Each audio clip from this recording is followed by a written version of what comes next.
तो देखा आपने किस तरीके से एक तरफ तो कांग्रेस पार्टी जो है वो लगातार दुख मना रही है कि आखिरकार क्या कुछ कारण रहे हरियाणा में हार के, तो वहीं भारतीय जनता पार्टी जो है हैट्रिक लगाते हुए जश्न मना रही है। शपथ ग्रहण समारोह की तैयारियां की जा रही है। लेकिन जहां तक कांग्रेस की बात रही तो उसको लेकर के सबसे बड़ा सवाल आज ये बना हुआ है कि आखिरकार कांग्रेस के हाथ से क्यों फिसली बाजी। हरियाणा चुनाव नतीजों से जो है वो राहुल गांधी खफा हैं। राहुल गांधी ने हरियाणा कांग्रेस नेतृत्व को जो है वो फटकार लगाई है। कुछ लोगों ने जो है पार्टी के बजाय निजी हित को तवज्जो दी है। तमाम बातें राहुल गांधी जो है उनकी तरफ से कही गई हैं। मीटिंग मंथन के लिए मीटिंग बुलाई गई थी दिल्ली में, जिसमें तमाम जो पर्यवेक्षक हैं वो भी मौजूद रहे और राहुल गांधी ने जो है मीटिंग में सीधे सीधे ये बात कही कि कुछ नेताओं ने, कुछ लोगों ने जो है अपने इंटरेस्ट को पार्टी के इंटरेस्ट से ऊपर रखा।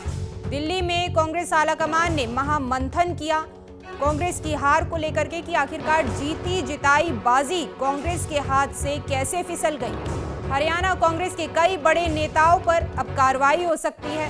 फैक्ट फाइंडिंग कमेटी जो है वो बनाने का फैसला लिया गया है इस मामले में कि आखिरकार क्या ऐसे कारण रहे, कौन जिम्मेदार रहा हरियाणा में कांग्रेस की हार का। इस संबंध में दिल्ली में एक बैठक भी की गई, मीटिंग की गई और इस मीटिंग में कांग्रेस के शीर्ष नेता जो हैं राहुल गांधी, मल्लिकार्जुन खड़गे जो कि कांग्रेस पार्टी के राष्ट्रीय अध्यक्ष हैं वो भी मौजूद रहे। मीटिंग में भूपेंद्र सिंह हुड्डा भी मौजूद रहे और उनके सामने ही राहुल गांधी ने ये कहा कि कुछ लोगों ने पार्टी की जगह निजी हितों को ज्यादा तवज्जो दी है, ज्यादा प्राथमिकता दी है। पार्टी सूत्रों ने कहा कि राहुल गांधी इस बात से बहुत नाराज हैं कि आखिरकार कैसे कांग्रेस ने जीती जिताई बाजी को हार दिया। राहुल गांधी के इस रवैये से माना जा रहा है कि आने वाले दिनों में भूपेंद्र सिंह हुड्डा जैसे बड़े नेताओं पर ही एक्शन हो सकता है। इसकी वजह यह है कि भूपेंद्र सिंह हुड्डा अकेले ही पूरी कमान संभाले हुए थे। कुमारी शैलजा से उनके मतभेद साफ थे और मंच शेयर तक करने के लिए दोनों तैयार नहीं थे। तो तमाम कारण रहे कांग्रेस पार्टी की हार के। जिस तरीके से जीती जिताई बाजी जो है वो हरियाणा में कांग्रेस हार गई, अपने आप में कांग्रेस के लिए बड़ा झटका कहा जा सकता है। एक तरफ भारतीय जनता पार्टी ने हैट्रिक लगाई है और इसी के साथ ही जश्न का माहौल एक तरफ जहां भारतीय जनता पार्टी के भीतर देखा जा सकता है। शपथ ग्रहण समारोह की तैयारियां बीजेपी में चल रही हैं, तो वहीं दूसरी तरफ कांग्रेस पार्टी में महामंथन का दौर जारी है। हालांकि कुछ समय के लिए ही ये मीटिंग हुई थी जिसमें पूर्ण रूप से ये नहीं कहा जा सकता कि विस्तार से चर्चा हुई होगी, लेकिन जितनी चर्चा हुई उसमें जो निकल करके सामने आया वो राहुल गांधी का सख्त रवैया, और अब उनकी तरफ से जो है वो स्पष्ट तौर से ये कह दिया गया है कि अब जो है नेताओं के व्यक्तिगत इंटरेस्ट की वजह से पार्टी को सूबे में हार का सामना करना पड़ा और जीती जिताई बाजी जो है वो कांग्रेस पार्टी के हाथ से निकल गई।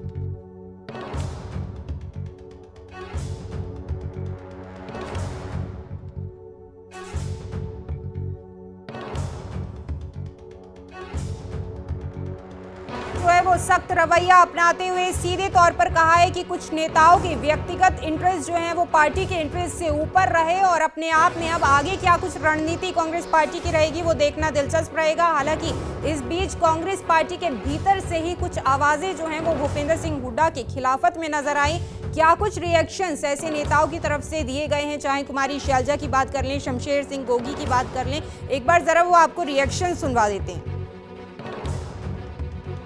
बहुत बहुत ज़्यादा निराशा हुई है। आप सब वर्कर्स को देखिए, इतने समय से ये लगे हुए थे। ऐसे समय में जब कोई खड़ा होता नहीं नज़र आता था, राहुल जी का संदेश लेकर हम गांव-गांव ठंड में, कड़ाके की ठंड में, कड़कती धूप में, सब जगह हमारे वर्कर फैले संदेश लेकर गए, मेहनत की ज़मीन पर। लेकिन आज जब ऐसा नतीजा आता है, इनकी मेहनत पर, इनके पसीने पर, इनके खून पर पानी फिरा है। ये इस चीज को पार्टी को देखना पड़ेगा। नतीजे जो आए हैं ये होने थोड़ा ही चाहिए थे, क्यों हुए? नहीं मैम, जो चीजें हो रही थी मैम आपसी खींचतान को लेकर, ठीक है, समय पर चुप्पी भी साधनी पड़ती है। हमने भी और सभी साथियों ने बहुत मेहनत की है और सभी साथियों का मैं आभार भी व्यक्त करता हूँ। अब क्या मतलब देखो, पार्टी के अंदर ही भीतरघात था, बंदे कांग्रेस के और मदद दूसरी पार्टियों की, ठीक है ना।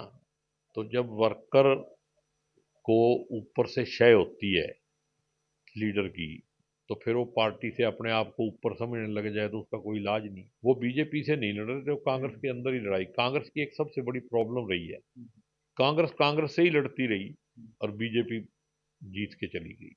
हरियाणा में जो हार हुई है उसका मुख्य कारण ईवीएम है, उसके साथ साथ और भी बहुत मुद्दे हैं। अब जैसे कि पार्टी का जो कोऑर्डिनेशन होना चाहिए था एआईसीसी और पीसीसी के बीच में, क्योंकि पीसीसी प्रेसिडेंट तो खुद चुनाव लड़ रहे थे, तो कौन कोऑर्डिनेशन करता? जयदीप धनखड़ जी तो नदारत थे, कभी मिले भी नहीं मैं हमें आके, ना उन्होंने कभी हमें कांटेक्ट किया। मेरी कई जगह से डिमांड थी, पीसीसी ने की तरफ से ये मुझे नहीं कहा कि आपने दादरी जाना है या आपने कहाँ जाना है। मुझे डायरेक्ट कैंडिडेट्स के गए, वहाँ 3 जगह में गया। मैं बाडा नहीं जा पाया, मैं भवानी खेड़ा नहीं जा पाया, मैं गुड़गांव नहीं आ पाया, क्योंकि 2 दिन पहले हमें बता रहे हैं। आप मुझे 15-20 दिन पहले बताए तो मैं टाइम लगा के गाड़ी से भी चला जाता, मुझे कोई चॉपर की जरूरत नहीं थी। और शैलजा जी ने मुझे प्रोग्राम दे दिया कि मैं आपके आ रही हूँ। मैं उसके बाद ये कहा मुझे चॉपर नहीं मिल रहा, ये चॉपर क्यों नहीं मिला उनको? तो मेरा ये कहना है कि, और फिर जो मैनिफेस्टो जो रिलीज हुआ, एज ओबीसी चेयरमैन मुझे बुलाया नहीं। हमारे जो प्रभारी जी हैं वो जो है बीमार हैं, वेंटिलेटर पे हैं। अगर वो उसमें आइसोलेशन में थे तो अपना पदभार जो है किसी और को दे दिया होता। अगर वो पीसीसी प्रेसिडेंट अगर चुनाव लड़ रहे हैं तो किसी वर्किंग प्रेसिडेंट को बिठाया होता कि कोऑर्डिनेशन प्रॉपर हो। तो सुना आपने इन तमाम कांग्रेस के नेताओं को, जिनके इन बयानों से सीधे तौर पर, स्पष्ट तौर पर सिद्ध होता हुआ नजर आ रहा है कि हरियाणा में कांग्रेस वर्सेस कांग्रेस चल रहा है और शायद यही कारण रहा कांग्रेस की हार का। हरियाणा में जिस तरीके से अगर बात की जाए तो चुनावी प्रचार प्रसार के दौरान कांग्रेस के पक्ष में एक तरफा माहौल जो है वो देखा जा रहा था। एग्जिट पोल भी इसी तरफ इशारा कर रहे थे। और जहां तक बात की जाए रिजल्ट्स की, तो रिजल्ट्स के दिन भी जो है सुबह तक कांग्रेस पार्टी के पक्ष में ही सारा माहौल जाता हुआ नजर आ रहा था। लेकिन धीरे धीरे जिस तरीके से उलटफेर हुआ, कांग्रेस जो है वो मात्र 37 सीटों पर ही सिमट कर रह गई और भारतीय जनता पार्टी ने जीत की हैट्रिक लगाई। लेकिन यहाँ पर सोचने वाली बात यह है कि आखिरकार कांग्रेस पार्टी जो बाजी जीत रही थी हरियाणा में, ये बाजी कांग्रेस के हाथ से कैसे फिसल गई। इसके अगर कारणों की बात की जाए तो सबसे बड़ा कारण कहीं ना कहीं आपसी गुटबाजी है, जिसके लिए कांग्रेस पार्टी शुरुआत से ही मशहूर रही है अपनी आंतरिक कलह के लिए। और इसी तरीके से हरियाणा में भी हमने देखा किस तरीके से कांग्रेस में अलग अलग जो धड़े हैं वो बने हुए हैं। चाहे भूपेंद्र सिंह हुड्डा की बात कर ली जाए, कुमारी शैलजा गुट की बात कर ली जाए, या फिर रणदीप सुरजेवाला की बात कर ली जाए। अपने अपने जो कैंडिडेट्स हैं, जिनको टिकट वितरण में भी इस तरीके के आरोप जो हैं वो लगाए गए थे कुमारी शैलजा की तरफ से, तमाम अन्य नेताओं की तरफ से, कि भूपेंद्र सिंह हुड्डा जो हैं टिकट वितरण के दौरान भी उनकी ही चली थी और उन्होंने अपने हिसाब से जो है चीज़ों को गति दी। और शायद यही कारण रहा कि वो सबको साथ लेकर नहीं चले और कांग्रेस पार्टी को हरियाणा के भीतर जो है वो हार का घूंट पीना पड़ा। तमाम तस्वीरें अपने आप में बहुत कुछ बयां कर रही है, क्योंकि इससे पहले अगर भूपेंद्र सिंह हुड्डा के बयान सुने जाएं तो उनकी तरफ से सीधे तौर पर बेहद ही कॉन्फिडेंस के साथ ही कहा जा रहा था कि इस बार बीजेपी हरियाणा से जा रही है और कांग्रेस बीजेपी में माफ कीजिए हरियाणा में आ रही है। तमाम बातें जो हैं वो भूपेंद्र सिंह हुड्डा की तरफ से तमाम बयान दिए गए थे, लेकिन अब स्थिति कुछ और है।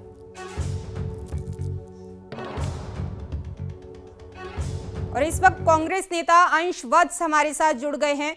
वत्स साहब, देखिए जिस तरीके से हरियाणा में जो आलम कांग्रेस पार्टी के भीतर देखा जा रहा है, क्या लगता है क्या कारण रहे जिसकी वजह से कांग्रेस पार्टी के हाथ से जीती जिताई बाजी जो है वो फिसल गई? सबसे पहले मैं यही कहना चाहूंगा कि देखिए, जैसे आप भी कह रहे हैं कि जीती जिताई, अर्थात आप तमाम न्यूज चैनल, तमाम जो सर्वे एग्जिट पोल्स में आए थे या फिर तमाम जो राजनीतिक विश्लेषक कह रहे थे, वो कह रहे थे कि जमीनी हकीकत कुछ और है और उसके बाद जो ये परिणाम आए हैं ये उसके बिल्कुल विपरीत हैं। तो क्या कारण रहे थे, उसके लिए कल हमारी दिल्ली में कांग्रेस अध्यक्ष मल्लिकार्जुन खड़गे जी के आवास पे मीटिंग हुई थी और उसके बाद हमने ये तय किया कि हम एक फैक्ट फाइंडिंग कमेटी का गठन करेंगे जो कि तमाम पहलुओं पर चर्चा करेंगे और निष्कर्ष निकालेंगे कि क्या पहलू रहे होंगे। जी, लेकिन जिस तरीके से ओवर कॉन्फिडेंस कहीं ना कहीं आपको क्या नहीं लगता कि एक कारण हार का ये भी रहा, जिस तरीके से भूपेंद्र सिंह हुड्डा पहले बोल रहे थे कि लोकसभा में बीजेपी हाफ और विधानसभा में बीजेपी साफ, लेकिन कहीं ना कहीं बाजी उलटफेर होता हुआ यहाँ पर नजर आया। क्या कुछ कारण रहे? आपसी गुटबाजी एक बड़ा कारण जो है वो दिखाई पड़ रहा है यहाँ पर। देखिए, मैंने कहा जैसे कि तमाम पहलुओं पर चर्चा की जाएगी। अब आप बैठ के यहाँ पे 10 कारण बता दे, चाहे ओवर कॉन्फिडेंस की आप बात कर ले या गुटबाजी की बात कर ले, ये तमाम पहलू अगर हम जीतते तो आप कहते कि गुटबाजी के कारण जो है तमाम लोगों ने अपने कार्यकर्ताओं को मजबूत किया जिसकी वजह से लोग बाग जीते। ये भी आप अगर हम जीते तो कैसे आप हमारे विनिंग पॉइंट में आप डाल सकते थे, है ना, कि सब लोगों ने अपने कार्यकर्ताओं को जीतने के लिए जोड़ के रखा, इस वजह से हम लोग जीत गए। तो अगर कोई पार्टी हारती है तो 100 कारण निकल आते हैं और जीतते हैं तो जीतने के लिए एक कारण पर्याप्त रह जाता है। उसी प्रकार से अभी जो है हारने के बाद तमाम जो कारण है वो सामने आएंगे। यहाँ पे अगर आप गुटबाजी की बात करें तो गुटबाजी क्या भारतीय जनता पार्टी में नहीं थी? अनिल विज जी तो जिस दिन वोट डालने जा रहे थे वो तो उस दिन भी मुख्यमंत्री पद का दावा अपना ठोक रहे थे। तो गुटबाजी तो भारतीय जनता पार्टी में भी थी। पर इसलिए मैं कह रहा हूँ कि अगर आप हारते हैं तो उसके बाद 100 कारण जो है वो निकल कर आते हैं और उन सभी कारणों पर चर्चा करने के लिए ही इस कमेटी का गठन किया गया है। लेकिन आप इस बात को तो गंभीरता से लेंगे ना, जब राहुल गांधी खुद ये कह रहे हैं कि जो हरियाणा में लीडर्स रहे कांग्रेस पार्टी के, उनका इंटरेस्ट, व्यक्तिगत इंटरेस्ट जो है वो ऊपर रहा पार्टी के इंटरेस्ट से। क्या ये बात जो है राहुल गांधी जी ने मीडिया में आके बयान दिया है या फिर जो हमारे पर्यवेक्षक जो मीटिंग से बाहर जब आए थे अजय माकन जी, उन्होंने बयान जो दिया था, प्रेस ब्रीफिंग की थी, क्या उन्होंने इस बात का कहा है? क्योंकि कल जो हमारे कांग्रेस अध्यक्ष जी के जो ऑफिस है वहां से एक बाकायदा स्टेटमेंट आई थी जिसमें कहा गया है कि तमाम जो मीडिया में खबरें चल रही हैं उस पर उन्होंने विराम लगाया था। कहा था कि जो भी अजय माकन जी का बयान है कि फैक्ट फाइंडिंग का कमेटी का गठन किया जाएगा और हर पहलू पे चर्चा की जाएगी, तो वही ऑफिशियल स्टेटमेंट है। तो ये आपको कहां से खबर आई है ये मुझे नहीं पता है कि राहुल गांधी जी ने ऐसा कहा है, राहुल गांधी जी ने वैसा कहा है। ये तो अजय माकन जी ने नहीं कहा, ना ही ये जो है राहुल गांधी जी ने बाकायदा मीडिया में आके बयान दिया है। आगामी रणनीति कांग्रेस पार्टी की क्या कुछ रहेगी? अभी हमारा हरियाणा में जो रहा है उस पर हम चर्चा करेंगे और हम लोग हताश हुए हैं, हम इससे जो है निराश हुए लेकिन हताश नहीं हुए हैं। तो हम अपने जो आने वाले विधानसभा चुनाव है, महाराष्ट्र की मैं बात कर लूँ या फिर झारखंड की बात कर लूँ या जो भी अन्य राज्य के चुनाव आ रहे हैं, उन सब पर हम लोग अपनी जो स्थिति है उसको और मजबूत करने के लिए हम काम करेंगे कि कैसे उन राज्यों में हम अपना जो परिणाम है उसको बेहतर कर सकते हैं। जी, लेकिन देखिए मेरा एक सवाल और है, लगातार कुमारी शैलजा, शमशेर सिंह गोगी, इन सब के बयान जो हैं वो लगातार आ रहे हैं। वो ये कह रहे हैं कि अगर आप सबको साथ लेकर चलते और टिकट वितरण में अगर अकेले हुड्डा की मनमानी ना चलती तो शायद स्थिति कुछ और होती कांग्रेस पार्टी की। मैंने कहा ना कि अगर आप हारे हैं तो उसके बाद तमाम कारण निकल कर आते हैं। आप जो है आज बैठ के 10 कारण बता रहे हैं कि सबको साथ लेके चलना, सबको साथ लेके नहीं चलना। सब लोगों ने अपना अपना जो है कार्यक्रम किए, सबको हमारी कांग्रेस पार्टी में सब लोग एक साथ मिलकर सबने चुनाव लड़ा। अगर ऐसा नहीं होता तो राहुल गांधी जी की जब रैली थी उसमें सभी लोग आपको मंच पे दिखाई दिए। आप बताइए ना, आपको जो भी हमारी रैली हुई थी राहुल गांधी जी की जो यात्रा निकली थी विजय संकल्प यात्रा, उसमें तो आपको सब दिख रहे थे। तो सबने मिलकर चुनाव लड़ा है, सबको अहमियत मिली है। चलिए ठीक है, बहुत शुक्रिया अंश वत्सी हमारे साथ जुड़ने के लिए। आपने डैमेज कंट्रोल की भी यहाँ पर कोशिश की, लेकिन जाहिर तौर पर कांग्रेस पार्टी की हार के यहाँ पर तमाम कारण रहे जिन पर महामंथन भी कांग्रेस पार्टी में शीर्ष नेतृत्व की तरफ से भी किया जा रहा है कि आखिरकार किस तरीके से अब आगामी रणनीति रहेगी। ये तमाम चीजें देखने वाली रहेंगी।